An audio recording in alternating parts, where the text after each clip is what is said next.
Welcome to Channel 17, the Town of Colonie Government Channel.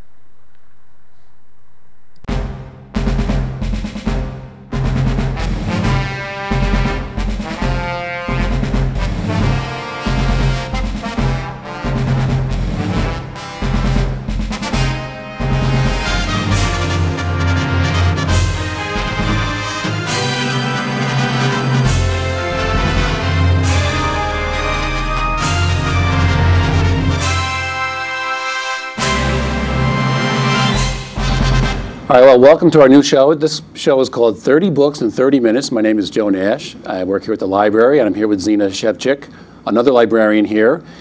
And we're going to be talking about new books here at the library, both new as in from our new bookshelf and from in the back. The books aren't even processed yet. So what we've done, we brought up a whole bunch of books here. And I guess before we start, I just want to mention to people watching, we get, I would say, Zina, would you agree? I would say we get about 100 new books a week in our library of all kinds of books. And not only that, but our library has the highest circulation of books in our whole system, which is 29 libraries. We have our book circulation, and this includes the kids' room, which has a lot. 600,000 books were circulated last year, which is the highest in our whole system. Like I said, 29 libraries. And just to give you an idea, I don't know if what this will mean to any of you or to Zina, but we have the number of books that have, say, 10 or more reserves. Like you would think Dan Brown's new book obviously has, I don't know, 100 reserves probably. But the number of books that have over 10 reserves in our library, we have 40 individual titles. And the other libraries in our system, the other big ones, who shall go nameless, are 25, 26, 7, 1. 10, so I think we can say Colonie really reads. So well, I'm going to start with some how-to books, and these are all brand new. They're from our new bookshelf. I know most of you watching, I just said we get 100 new books a week, and they're not all by James Patterson or Nora Roberts. Steele. Or Nora Roberts, but a lot of our books are how-to books, and here I'm just going to talk about 4 really quick. I think the title is all you need to know about them. But just to let you know that there's a lot going on here other than the latest bestsellers. This is a book called How to Start a Home-Based Jewelry Making Business. Again, I've looked through it. It's a very interesting book. How to make things is a very popular category in the library, and people starting their own businesses are popular. So this book combines both. How to start a home-based jewelry business. This is one for, I guess, there's a lot of books like this in this topic. This is for maybe the aging baby boomers. When someone you love needs a nursing home, assisted living, or in-home care, and this is a book obviously for people who are either assisting their parents or grandparents or spouses or thinking of it, and it's sort of a how-to on what to do for everything. I think some of the chapter titles are Elder Care Myths and Misperceptions, Common Signs of Functional Decline. It does have issues on how to choose a place and how to hire help, and things to look for when you go to the doctors or a nursing home. And it's a very practical, and I think it's a topic. We just ordered many books in this subject because this is a topic that is much going on in the news. Here's another one. It's a Reader's Digest book. The Reader's Digest Do-It-Yourself Guide to Preventing Costly Home Repairs. These are little practical things you can do to your house to help you save money. And I know a lot of people these days are doing their own homework, work on their homes. So there's chapters on walls and ceilings, floors and stairs, siding, doors and windows, roofs, masonry, lawn. And these are little things you can do to try and save money, so hopefully down the line you won't have a major expense. And again, it's got a lot of practical pictures, how to do things, how much things cost. So that would be pretty good. And this one is probably pretty self-explanatory. Outdoor adventures book. Rock climbing. How to do it, where to go, all kinds of stuff about equipment, what to look for. So just when you come to the library, don't forget we have a lot of these how-to books on all kinds of subjects. So now, Zina, what do you have here from the new bookshelf? I have a couple of titles that are might be of special interest to people in the capital region. The first one is Supernatural Saratoga. Haunted Places and Famous Ghosts of the Spa City. And we have found that any books about ghosts or haunted places are very popular in our library, and this is a new one. The author is Mason Winfield. There's a disclaimer right at the beginning of the book that says, "The information in this book is true and complete to the best of our knowledge. It's offered without guarantee on the part of the author." So a lot of these are tales, folklore of places and people that may be familiar to most of us, but not always. The chapters, let's see, the first chapter is about Native American spirits and lore, and there's also a chapter on battleground ghosts. They have Saratoga's haunted architecture, and that includes Yaddo and SPAC and Congress Park. I found this interesting because, from a historical perspective as well, because it had a lot of history in it as well as just folk tales. So people in the Capital Region might be interested in that. Did you say there's a chapter in there on SPAC? Ghosts and SPAC. Okay. Yeah, Ghosts and SPAC. Ghost of rock bands past. Or George Balanchine's ghost. Okay. That's a joke. The other book I have that is specific to, well, might be of more interest to people here in the Capital Region because of the Saratoga racetrack is Beyond the Home Stretch, What I've Learned from Saving Racehorses by Lynn Reardon. And she has opened a kind of a park, old racehorse farm in Texas.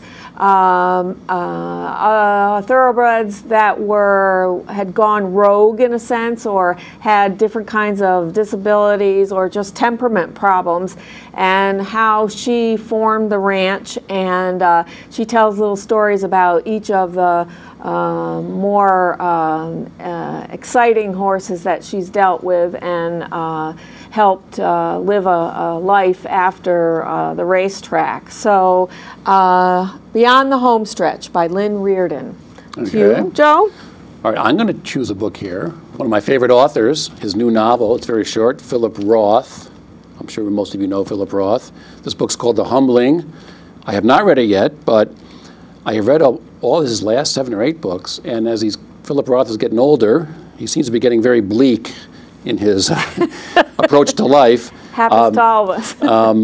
Exit, Ghost, Everyman, and Indignation, his last 3 novels were, I would say, pretty bleak. This book has received some good reviews and some bad ones, so this one might be one you may have to try out. For example, Exit Ghost got great reviews, and I read that book. Very good book, but if you want to read about the bleakness of human existence, maybe this late book by Philip Roth will do something for you. I don't know. So anyway, Zina, what do you have? This is a counterpart to that. Oh, okay. This is seasonal, and it's uplifting. The True St. Nicholas, Why He Matters to Christmas by William J. Bennett. And Bennett is kind of a polarizing figure. He was in several administrations, government administrations at the national level in different roles, and he's a talk show host now, and he's written things like The Common Book of Virtues, but this is different. He presents the facts that are known about St. Nicholas and a lot of the folklore. Apparently, the general opinion is that he was a bishop who was born in what was then Turkey, and his generosity, through the good works he did, but a lot of it are tales and folklore, and no way to verify the truth, but there are heartwarming stories, and it's William J. Bennett's attempt to try to get the true Christmas back in our culture. So, The True Saint Nicholas, Why He Matters to Christmas. Okay, well and that's an adult book. It's not a children's book. All right, that is the opposite of the Philip Roth book. Well, one of the occupational hazards of being a librarian, and Zina would agree, we have to read a lot of book reviews. And here's a book, which I have not read, but has received universal praise, great reviews. It won the Man Booker Prize. That's sort of the equivalent in England of, I guess, the Pulitzer Prize or the National Book Award. It's the highest award of work of fiction can get in England. And this book is called Wolf Hall by Hilary Mantel. It's a novel, it's a fictional story about Henry VIII and Thomas Cromwell and the goings-on in England. So if you like historical fiction, I'm sorry, Hilary Mantel's other books you may know of. She wrote of A Change of Climate, A Place of Greater Safety, Beyond Black, Giving Up the Ghost, 8 Months on Gaza Street. But anyway, this book has come out to universal acclaim, I think, as we speak. This is November 18th, I think. This book, I think, is on the bestseller list. So it's called Wolf Hall, about Henry VIII and Thomas Cromwell by Hilary Mantel. Okay, Zina? Okay. Just so you know, a list of these books will be rolling through the credits at the end of this program in case you are missing or don't have a pen and pencil handy. And we'll also have a list of these books at our information desk at the town library in case you're interested in any of them. And they're all circulating books, so they can all be checked out. This is timely. Selling your house in a tough market, 10 strategies that work. And it's put out by Nolo Press, and they have a really fine reputation for good legal, financial do-it-yourself legal things, I think. Do-it-yourself legal things, right. And we have someone on the staff who does some real estate selling on the side, and she took a look at this book for me, and she said it's a really good book, that it presents all sides of the market, selling your house in a tough market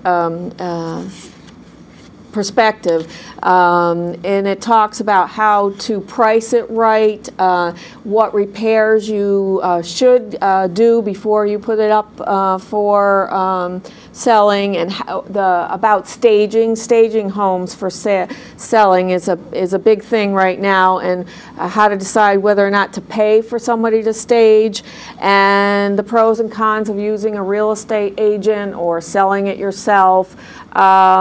And also about maybe not selling it right now, but renting it out. So, selling your house in a tough market, Nolo Press. Joe? All right, now here's a book. When I'm reading book reviews here at the library, this is the kind of book I would instantly order, only because I like these kind of oddball topics and books, particularly nonfiction. This book is by Margaret Drabble, who is a famous novelist, but this is a nonfiction book. The Pattern in the Carpet, A Personal History of Jigsaws. Now, she's a big fan of jigsaw puzzles, so she combines a memoir of her own life and her own jigsaw history, I guess, I don't know, with the history of jigsaw puzzles as a I don't know, a craft, an art, as a hobby.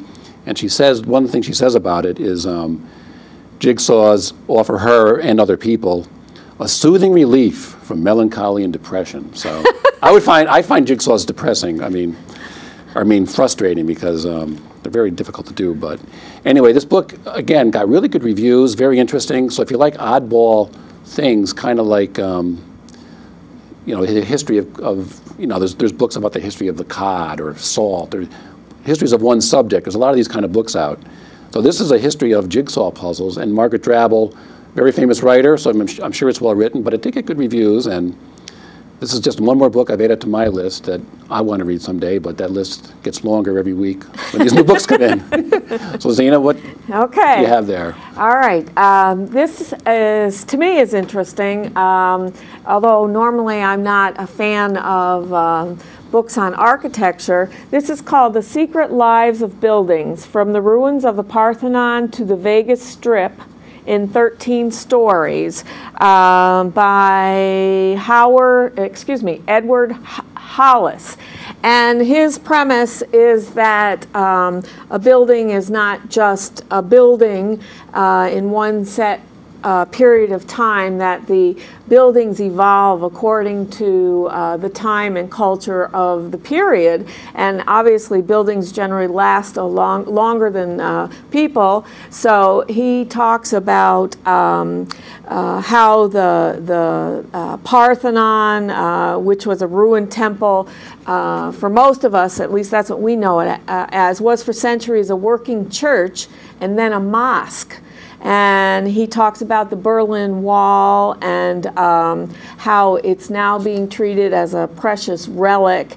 And what I found interesting looking through this, again, Joe and I have not had the opportunity, even though this is to read these books, all these books, even though as librarians that's what we would like to spend our whole day doing, is to actually read these books. They do not pay us to read them cover to cover. He presents the stories of these buildings in a story format. It's like Once Upon a Time, or so it's like a biography of a building. Yeah, but it's written in a really easy to read way. I mean, it's just like someone's telling a story about a building. You know, once upon a time there were 3 bears or 3 pigs or whatever, and it's accurate. You know, it's nonfiction. It's true. But it's an easy read, and for somebody who, like me, who doesn't like to read. Are they famous buildings? Yeah, most of them are. Oh, okay. In fact, one of them that's the most unusual is in Las Vegas, the Venetian, actually the casino, the Venetian. He has a history of that building as well. So this is a little oddball, too. Okay, well, speaking of oddball, now that book was Biography of Buildings. This book, very interesting. I saw the author on Book TV on C-SPAN. This is a sort of a biography of 4 different books, the history of 4 books. The book is called The Anti-Communist Manifesto. Plural. I'm sorry, The Anti-Communist Manifesto is sort of a play on the Communist Manifesto. The subtitle is 4 Books That Shaped the Cold War. And this book is about 4 very famous books that came out in the 50s, and how these books shaped the Cold War, and the people who read them, how they became very anti-communist. You'll recognize probably 2 of them when I read them. Each book gets a whole section. The books are Out of the Night by Richard Krebs, Darkness at Noon by Arthur Kessler, probably the most famous book of these 4, a very anti-totalitarian novel. The other book is I Choose Freedom by Viktor Kravchenko. And the 4th book is probably, maybe not the most famous, but I would say the most influential book of these 4. The book Witness by Whittaker Chambers, which influenced many, many conservatives today. So this book, like I say, is a history of these 4 books in context of, I could say, the conservative movement, but and how they affected, you know, thinking, and which I think the author postulates that by 1989, when communism was dying, that these 4 books really had a hand in what happened in 1989. So the Anti-Communist Manifestos, 4 books that shaped the Cold War by John B. Fleming. And like I say, I saw him speak on Book TV. It was really fascinating. So this is one I'm going to probably read. Good. So, Zina? This is a how-to book. Joe was talking earlier about how-to books. This is How to Reduce Your Carbon Footprint, 365 Simple Ways to Save Energy, Resources, and Money by Joanna Yarrow. And what Joanna Yarrow is trying to do is have us reduce our carbon footprint without really significantly changing our current lifestyle, which is the trick, you know, being able to do little things that cumulatively will really help our planet. And I looked through it because I wanted to see what the experts said about things like, you know, how much you should keep, how full your refrigerator should be, or your freezer. And this says that you should have, your refrigerator full 3/4 of the way and your freezer full completely to use the least energy. And it still says that if done right, washing dishes by hand tends to be more energy efficient than using a dishwasher. She talks about soaking food-encrusted pans beforehand. It says showers are more energy efficient than baths. Some of the things I didn't know, I wasn't sure about. Here's something. If there's only one thing you can do organic, drink organic milk. That milk is a good place to start. It says the price difference is marginal, but organic milk uses only 1/3 of the energy needed to produce the non-organic version. It also says it has more nutrition in it as well. You've really gone for the practical books. Yeah, that's me. That is me. It says, make your next computer a laptop. It will consume up to 90% less energy than a desktop. Yeah, you're philosophical and I'm practical. I don't know where that comes from. I know. What do you say my next book? So, how to reduce your carbon footprint without changing your current lifestyle. Okay, here's a book. I don't know how this is not a practical book, but I always, whenever there's controversies in the news and everybody goes insane for a few weeks, it takes a while for things to calm down before people, I think, can adequately write about it and put it in context.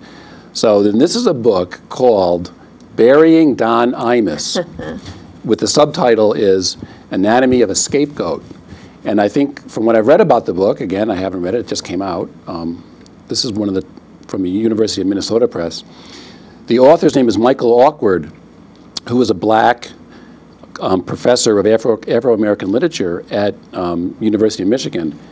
And he actually, before this whole brouhaha with Don Imus, and actually I shouldn't say he is a fan of Don Imus, and he wrote a book, as you can tell by the subtitle, Anatomy of a Scapegoat. He, I think, in some way thinks perhaps Don Imus perhaps took too much of a hit, or he lost his career and things. In fact, one of the players on the Rutgers team wrote a little blurb on the back here. One of the players who, she says, although I am thoroughly dissed in it, meaning the book, or meaning the situation with Don Imus, although I am thoroughly dissed in it, maybe because of that thorough dissing, I cannot recommend this book highly enough. It is both entertaining and illuminating. So I think now that the brouhaha has died down, this seems to be a look at that situation, and again, it's by an African-American author who thinks that perhaps Don Imus was a scapegoat for a myriad of things. It actually looks pretty interesting. So that's Burying Don Imus, Anatomy of a Scapegoat. I guess not a practical book, but no, I have I have another practical book. It has a book. This book has gotten very interesting reviews, and I think it's a situation that probably needs to be re-examined. Now we're far away from it. These things go on. Everybody's going insane. That was probably about a year ago. I think it was yes, it was a year ago. So yeah, you're right. No, it was 2007. 2007. My, how time flies when you're having fun, huh? All right, another practical how-to, homesteading, a backyard guide to growing your own food, canning, keeping chickens, generating your own energy, crafting, herbal medicine, and more. And again, in these tough economic times, people might be taking to the land, as they say, more. And so this is a kind of a very comprehensive book. It covers a wide range of things to do to save energy and reduce your costs of living.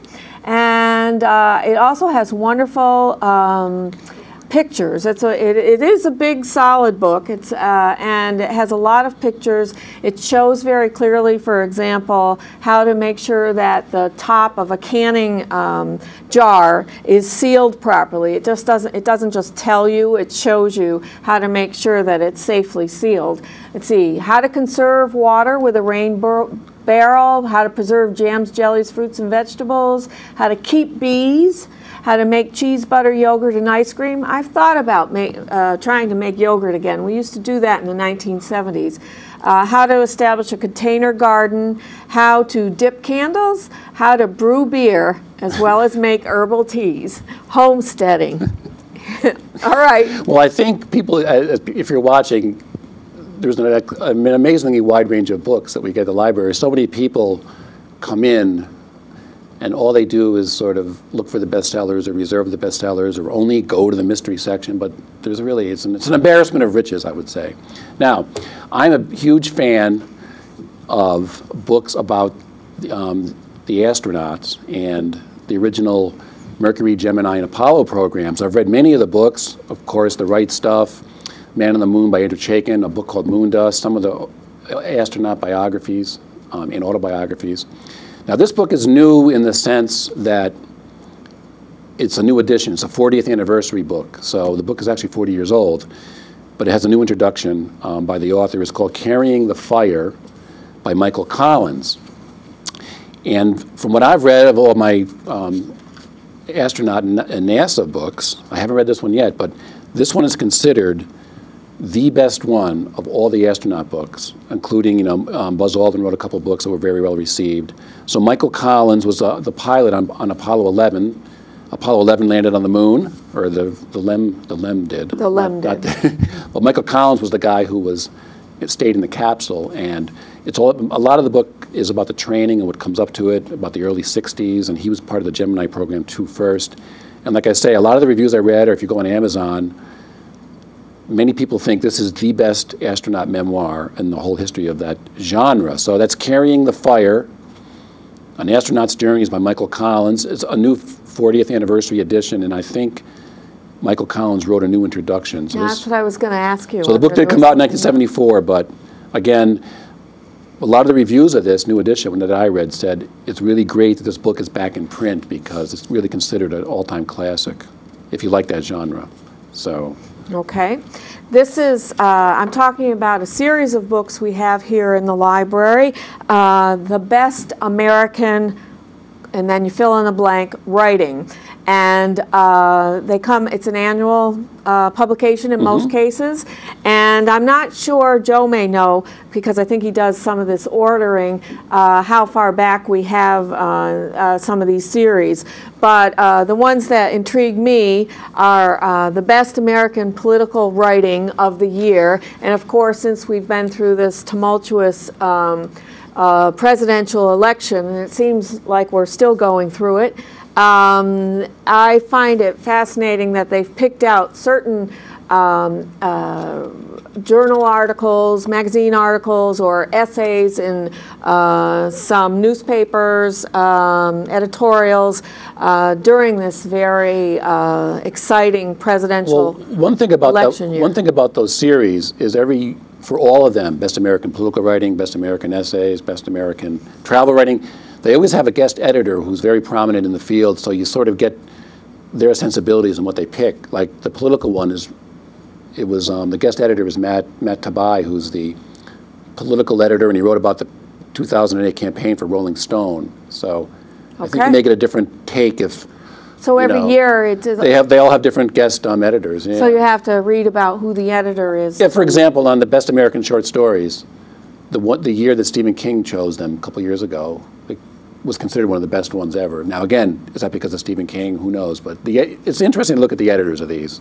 Okay, so we have, just to give you an idea of the series we have, some of them, these aren't all of them. The Best American Political Writing, the Best American Sports Writing. Joe could That's an probably annual. talk about That's been out for 20 years or so. And so this wouldn't be something that a person would ordinarily think about us having or it even existing. So this takes it, I assume, also from magazines and newspapers, all kinds of. Best American Science Writing. It's different every year again. This is, I see articles about the brain, autism. I can't. Some of the certain kind of cancer. Back to the Future. But they're from general publications. They're not from scientific journals. So it's popular reading. And this is interesting. The Best American Non-Required Reading. Yes, you want to explain what that is? That's sort of books. A lot of the selections in there are from online, like Slate magazine, things like that.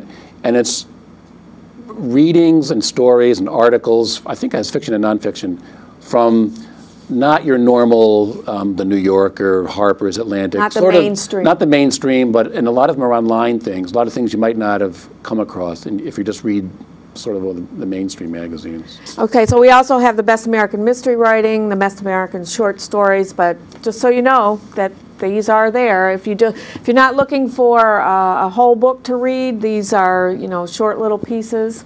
Joe, do we have any more time? I don't know if we got to 30 books. We didn't get to the Scrabble book, but maybe we'll do that next time. So, well, thanks for joining us. We're going to try and do this every few weeks. It's going to be called 30 Books in 30 Minutes, so thanks for joining us.